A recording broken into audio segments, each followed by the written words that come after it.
America Syria అనే దేశపు నాశనంలో వీళ్ళది కూడా పాత్ర. సిరియాని ఇప్పుడు పరిపాలిస్తున్నాడెవడు? ఐఎస్ఐఎస్ మాజీ చీఫ్ ఏంటి, ఇప్పటికీ వాడే నడిపిస్తున్నాడు.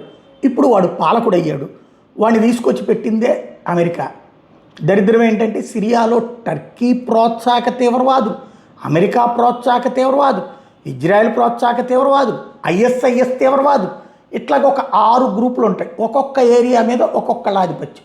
ఒకళ్ళ ఏరియా మీద ఇంకొకళ్ళ దాడులు చేసుకుంటారు. పక్కా మాఫియా శక్తులా కొట్టుకు వస్తుంటారు. ఇందులో ఇరాన్ తయారు చేసిన గ్రూప్ కూడా ఉంటుంది.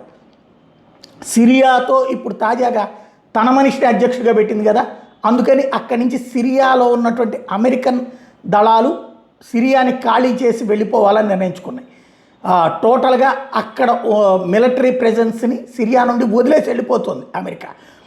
తాజాగా లాస్ట్ కాన్వాయ్ క్వార్సక్ బేస్, అక్కడ నార్త్ ఈస్ట్లో ఉంది క్వార్సక్ అనేటటువంటి ప్రాంతంలో, ఆ బేస్ని ఖాళీ చేసి వెళ్ళిపోతున్నది.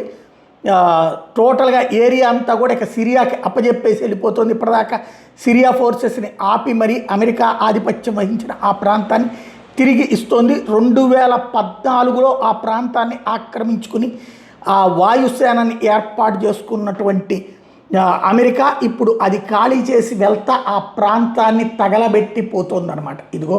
ఇది వీడియోస్ చూస్తే అర్థమవుతుంది.